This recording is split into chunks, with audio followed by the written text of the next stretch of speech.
buenas tardes. Es un poquito tarde por todas las noticias tristes en el día de hoy, por la partida de nuestro compañero médico de urgencias de la Clínica Colombia, que falleció a causa del COVID. Este podcast va en memoria a él, el doctor Nieto. Bueno, quiero hacer una aclaración. Toda la opinión expresada en este blog y en estos webinars es de mi autoría. Respondo a las preguntas de la mejor manera posible. Hay que tener en cuenta que la información cambia con la velocidad de información que se tiene actualmente, que no puedo proporcionar asesoramiento médico individualizado y que toda esta información es para fines netamente informativos, que no reemplaza la consulta con su médico especialista en neurólogo o diferente profesional, y que este blog y webinar no recibe ningún patrocinio ni soporte económico de ninguna fuente, ni se relaciona de ninguna manera con la industria farmacéutica. ¿Qué sabemos de los factores de riesgo del COVID-19? La CDC nos indica que las personas con alto riesgo de enfermedad grave por COVID-19 son personas mayores de 65 años, personas que viven en ancianatos o de atención de salud crónica, comunidades de cuidado intermedio, personas de todas las edades con afecciones, con comorbilidades. ¿Y cuáles son estas comorbilidades? Enfermedad pulmonar crónica, asma, afecciones cardíacas graves, enfermedad coronaria, falla cardíaca, personas inmunocomprometidas, llámese VIH, cáncer, tabaquismo, trasplantados o personas que tomen inmunosupresores en forma crónica, personas con obesidad severa, diabetes, enfermedad renal crónica y enfermedad hepática. Pero una de las cuestiones es ¿de dónde sale esta información, esta data para incluir a estos pacientes? Pues vamos a revisarla. A nivel mundial, el COVID-19 tiene una mortalidad de 3.4%, en comparación con la mortalidad de una gripe estacional, que es menos del 1%, pues hay que tenerlo en cuenta. Los adultos jóvenes en Estados Unidos, 1 de cada 5 hospitalizaciones son para adultos jóvenes y casi 1 de cada 10 son los ingresos a la unidad de cuidado intensivo. La leucopenia está presente en cerca del 70% de los pacientes hospitalizados, y vamos a revisar estos datos de mortalidad, donde entre mayor edad, mayor mortalidad, y entre más comorbilidades, mayor mortalidad. El COVID afecta un poquito con un predominio más a hombres que mujeres. Tabaquismo. Sabemos que en otras enfermedades, como enfermedades pulmonar neumocóxica, tuberculosis, el mismo influenza, el tener tabaquismo incrementa la mortalidad. En influenza 2 veces, en tuberculosis 4 veces. ¿Y qué es lo que vemos con el coronavirus? Que había 14 veces más posibilidades de tener un COVID grave cuando se tenía antecedentes o se presentaba tabaquismo, comparado con los pacientes que no fuman. En estas estudios, en esa serie de metaanálisis, serie de casos, muchas de estas series están sobrepuestas, pero aquí lo que quiero darles es el mensaje.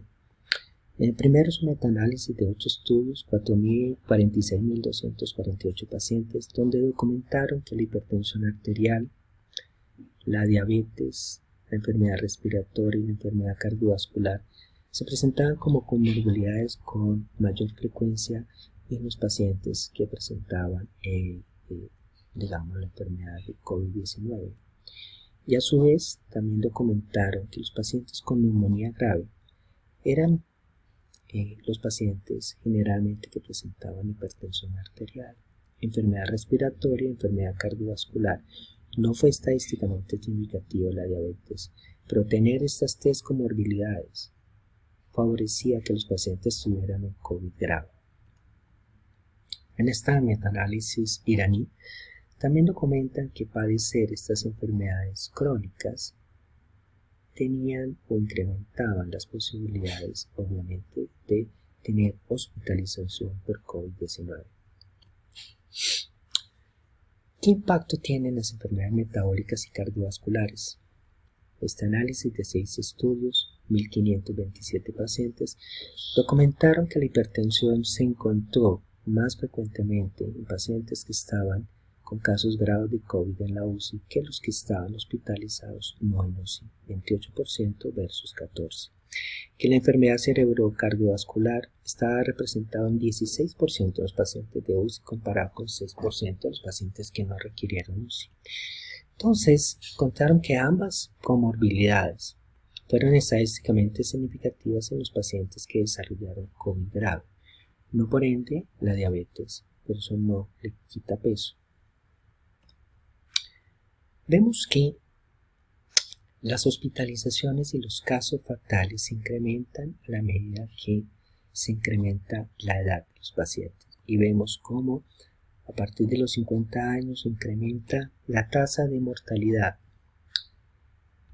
en una forma netamente exponencial, pasando de 2% a casi 2 décadas, 8%, y pacientes de 80 años en el 16%.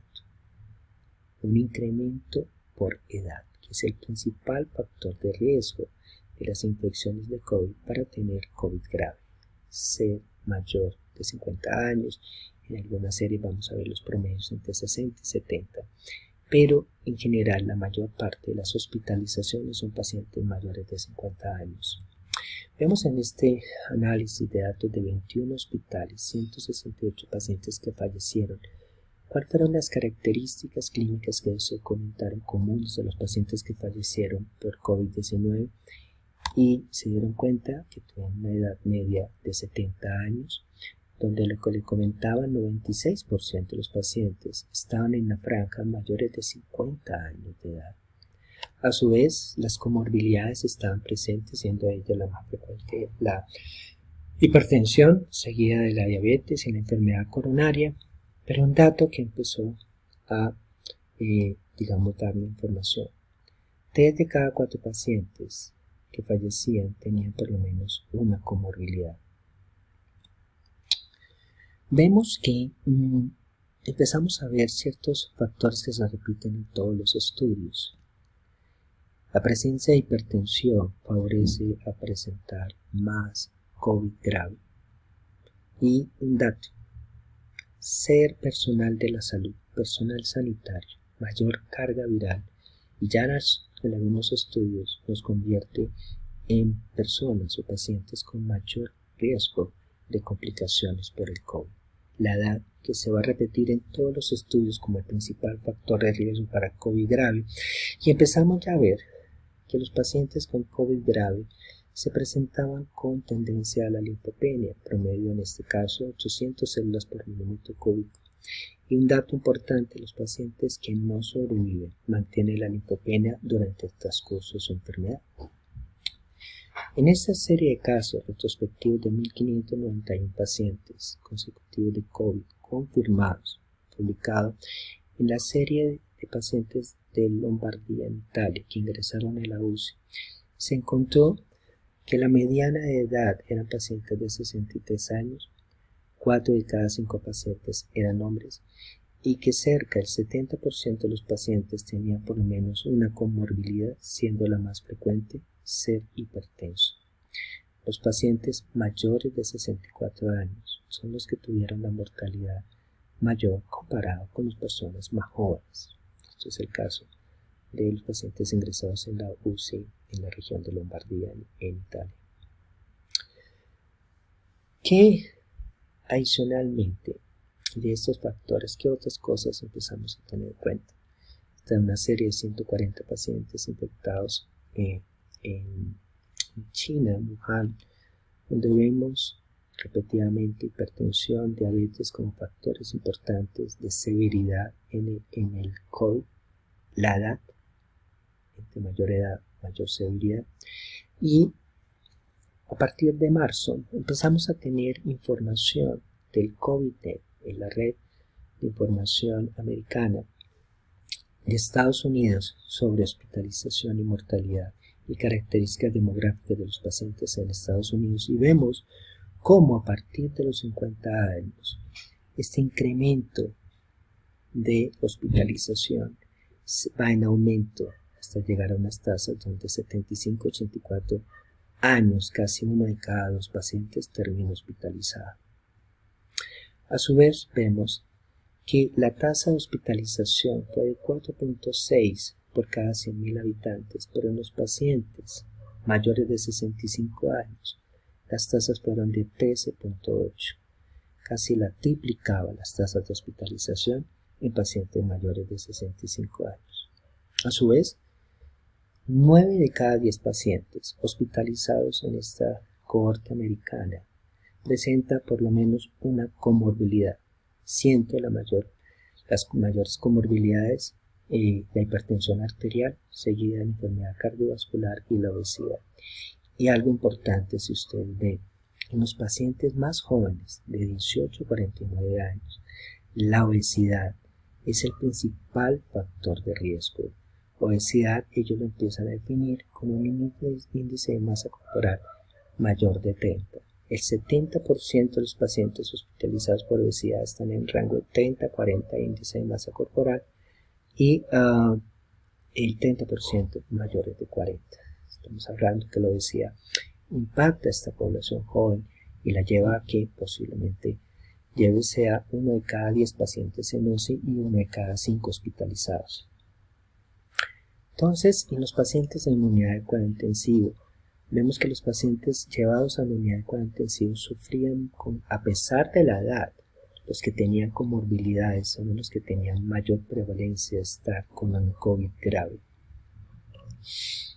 A su vez, ¿qué es lo que a nosotros también nos preocupa? Los pacientes inmunosuprimidos, los tratamientos que damos para las enfermedades inmunológicas. Y vemos que la mayoría de los pacientes, obviamente al mayor incremento de la edad, mayor comorbilidades, y a su vez a mayor comorbilidad, hipertensión, y que los pacientes de condición de inmunosupresión no representaba mucho los pacientes con COVID grave, y nuestros pacientes con enfermedad inmune no son un grupo importante dentro de los grupos de los pacientes que se llegan a un COVID grave. Entonces, al parecer, la inmunosupresión de los pacientes que están con enfermedades autoinmunes posiblemente no sea un factor que impacte tanto en la hospitalización y posiblemente no sea tan deleterio para nuestros pacientes con COVID. Entonces, lo que nos atañe hoy, linfopenia. ¿Qué empezamos a ver? En esta serie de 140 pacientes de SAN publicado en Allergy, vemos que es un factor estadísticamente significativo la linfopenia en la severidad. Entre mayor linfopenia, mayor severidad. O al revés, los pacientes más severamente enfermos tienden a estar más linfopénicos. Y acá vemos que 3 de cada 4 pacientes se le documentó linfopenia con un COVID grave. También hay otros biomarcadores que sabemos que el estar presentes o su positividad por elevación, ya sea dímero D, proteína C reactiva por calcitonina, es un biomarcador de mal pronóstico. En este análisis de 191 pacientes de mortalidad de COVID-19 en Wuhan, vemos la edad, que siempre lo hemos marcado, la presencia de enfermedad coronaria. Sabemos que es más frecuente la hipertensión en COVID grave, pero en mortalidad está más relacionada la enfermedad coronaria con el COVID grave. Y la presencia de linfocitos disminuidos, la linfopenia, está presente en los pacientes que no sobrevivieron. Hay otros biomarcadores que es lo que les he dicho, tanto de dímero D, troponina, ferritina, interleuquina 6, procalcitonina. Pacientes críticos, 710 pacientes que ingresaron por neumonía, 52 se analizaron que estuvieron críticos en unidad de cuidado intensivo. Y uno de los factores importantes, entre mayor comorbilidad y mayor edad, mayor mortalidad. Y la presencia de linfopenia, estaba en 4 de cada 5, pero la persistencia fue un marcador de mal pronóstico en los pacientes con COVID grave. Este estudio lo revisé la semana pasada, donde Fichu en Lancet, publicado hace un par de semanas, viendo que los pacientes que tenían peor pronóstico, la linfopenia era un factor de considerar de mortalidad en estos pacientes con COVID-19. Otros factores como la interleuquina 6 elevada, la presencia temprana de la ferritina elevada, la troponina y la lactato desogenasa. Y estadísticamente, la linfopenia, los linfocitos bajos, nos da como un factor de mortalidad y de riesgo para los pacientes con neumonía y COVID grave. En ese estudio hay pocos pacientes, pero que se analiza presencia de linfopenia. Vemos en azul cómo los pacientes que fallecieron mantuvieron durante el transcurso de su enfermedad los linfocitos bajos. En cambio, los pacientes que estaban graves, pero que resolvieron su patología y se salvaron, se recuperaron, tanto el COVID grave como moderado, tuvieron durante su evolución de la enfermedad, a partir de la segunda semana y media, elevación de sus linfocitos. La persistencia de la linfopenia durante el estado biológico de su enfermedad es un biomarcador. Se va a notar que la linfopenia es una consecuencia de esa gravedad y no necesariamente la que causa la mortalidad de los pacientes con neumonía grave asociada a COVID. Vemos que las subpoblaciones también están afectadas, como los linfocitos T, tanto CD4 y CD8 como los linfocitos B, están depletados, disminuidos en los pacientes con neumonía COVID grave severa. Esta semana salió un estudio retrospectivo donde se recolectaron manifestaciones neurológicas de los pacientes con COVID y vimos que entre más grave sea el COVID, mayor posibilidad de manifestaciones neurológicas. Vemos que entre mayor edad e hipertensión, mayor posibilidad de COVID grave, ya lo hemos visto en los estudios, y que las manifestaciones neurológicas, las principales, eran alteración de conciencia y compromiso muscular. Pero, a pesar de haber linfopenia en estos pacientes, la linfopenia no fue un marcador relacionado directamente con la presencia de manifestaciones neurológicas. Vemos que entre el COVID sea más grave, mayor probabilidad de presentar manifestaciones neurológicas y mayor probabilidad de manifestar linfopenia, pero no necesariamente una relación entre linfopenia y manifestaciones neurológicas. ¿Por qué se produce esta linfopenia? Se produce porque el virus infecta directamente a los linfocitos, generando daño, muerte de estas células. El linfocito expresa el receptor de coronavirus de la enzima convertidora de angiotensina 2.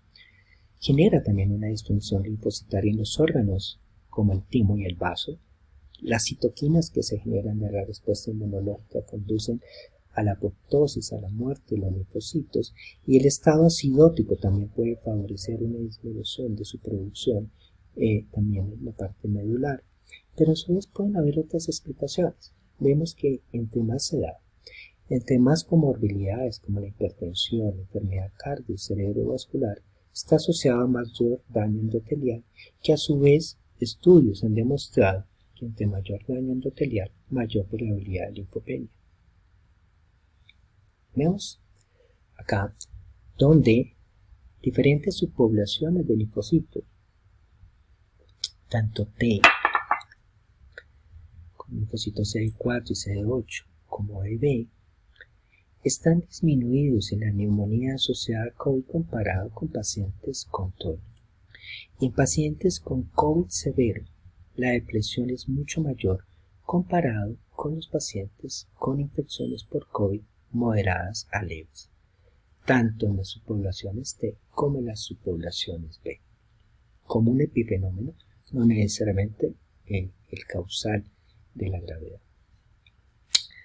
En la disfunción que se marca en el COVID, vemos que la linfopenia y el porcentaje de linfocitos está comprometido como un epifenómeno de esta gravedad del COVID grave. ¿Y qué nos atañe a nosotros con los tratamientos que damos en esclerosis múltiple?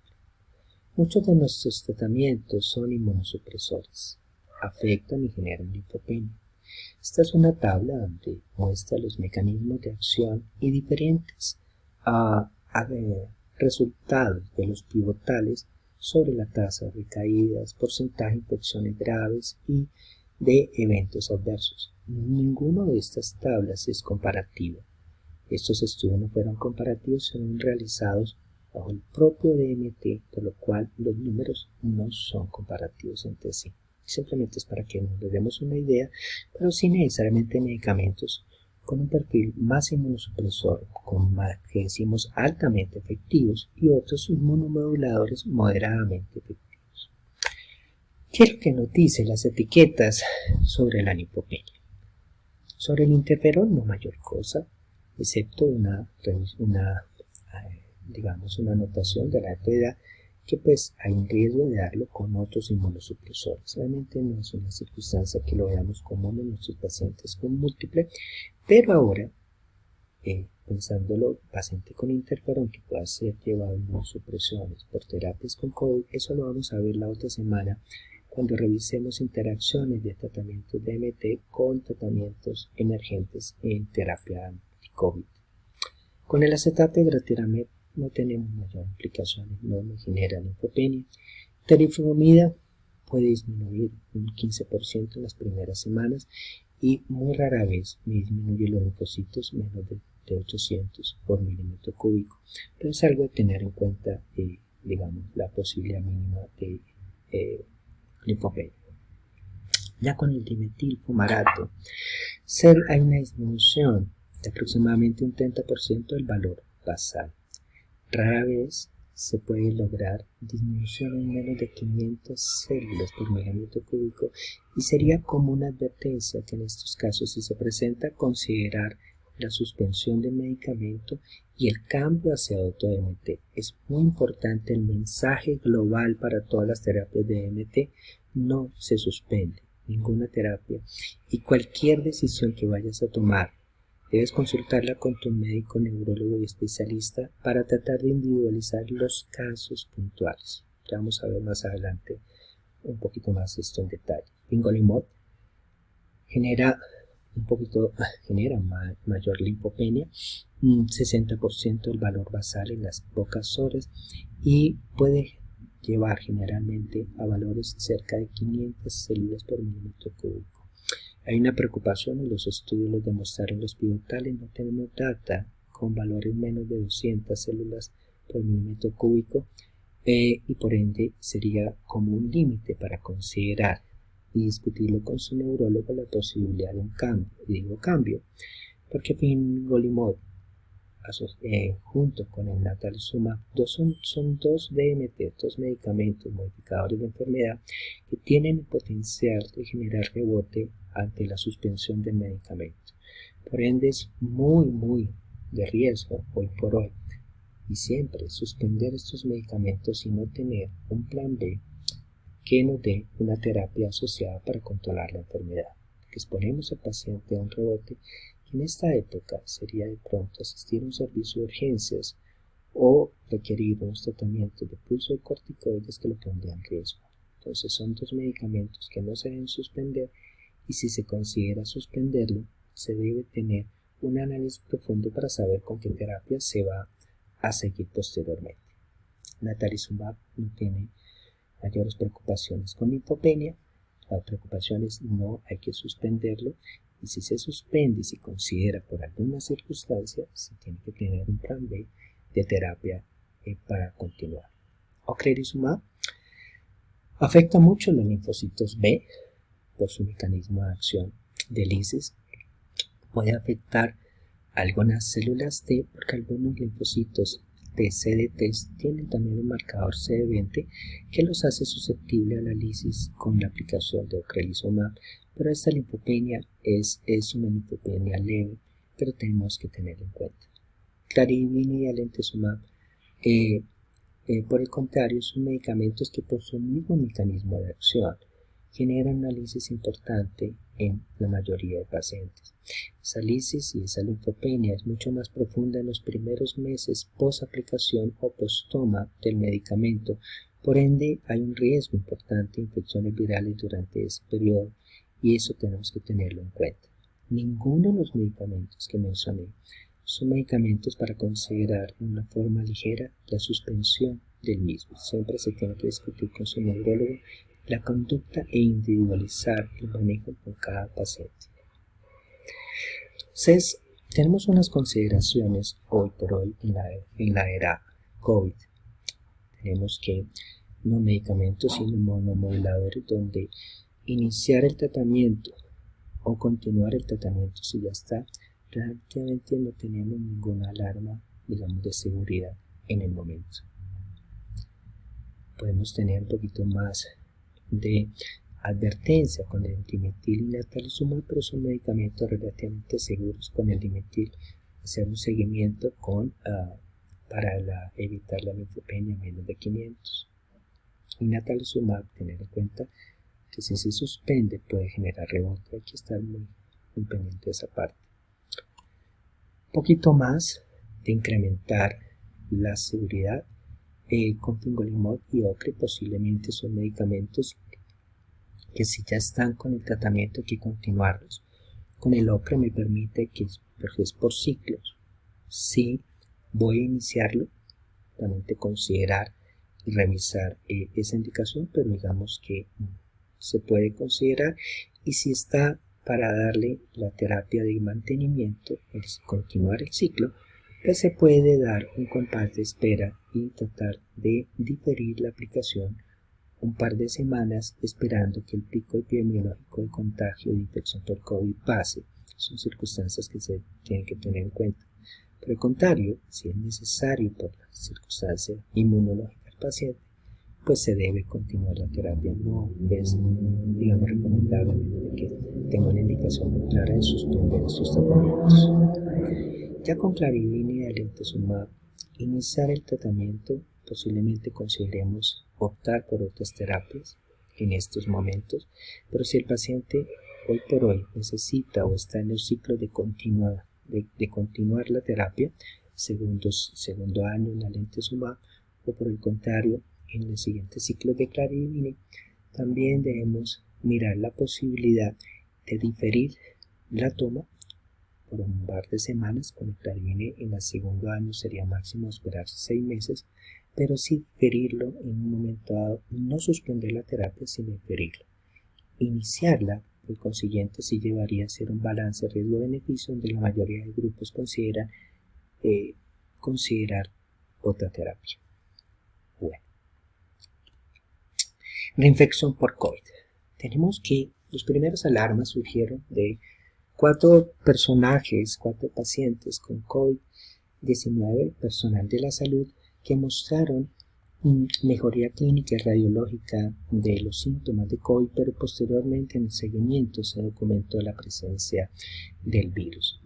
Muy seguramente el análisis de estos primeros casos fue que las pruebas que se practicaron para considerar los negativos hayan sido erróneas, hayan sido unos falsos negativos, y que ellos se mantenían obviamente digamos positivos por el virus, entonces que no había reinfección. Hay unos datos de SARS-CoV con unos estudios en macacos rhesus, donde en 4 animalitos de experimentación se documentó que hay generación de inmunidad, por lo menos a corto plazo, en este modelo animal, y en algunas formas, en unos estudios también que tenemos de SARS-CoV y de MERS.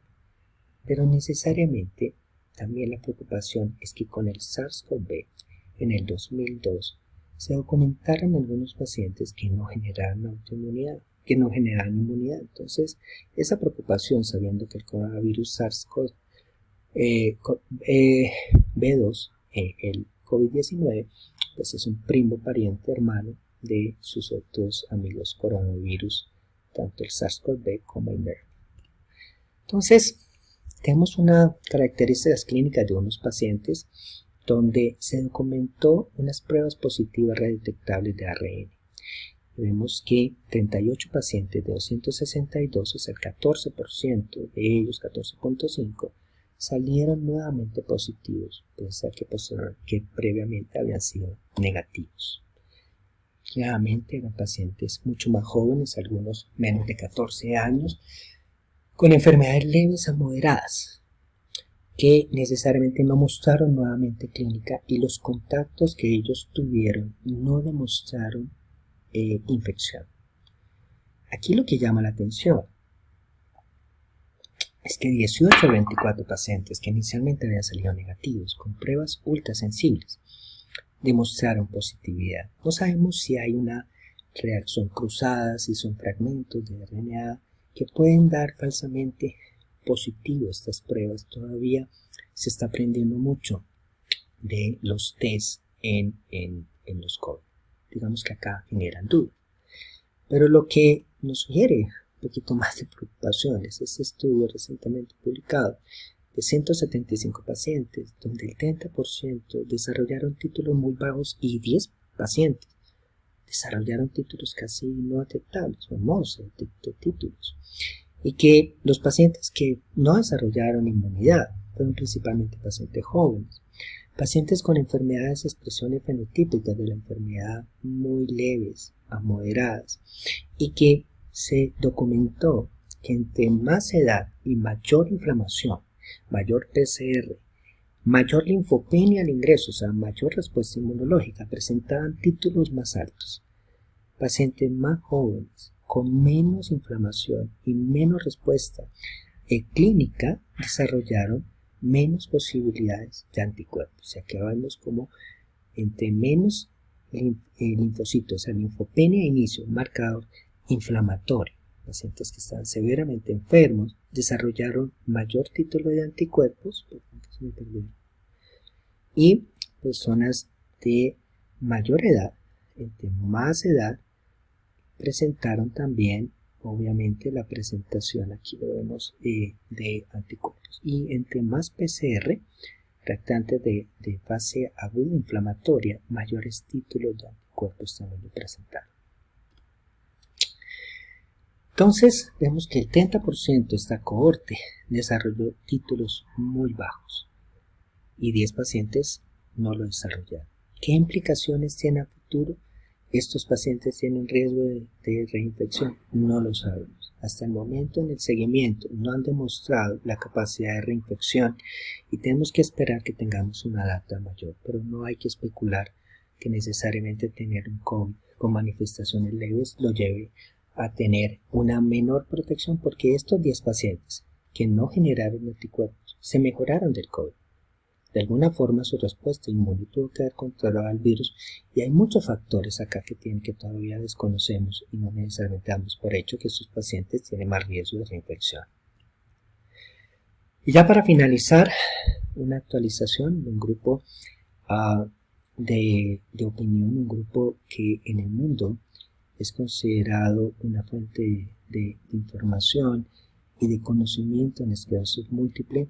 El grupo de Vall d'Hebron recientemente, con sus reuniones periódicas, nos ayuda con toda la experiencia que tiene este grupo magnífico de neurólogos en darnos orientaciones al resto del mundo sobre el manejo de la pandemia y los pacientes de esclerosis múltiple.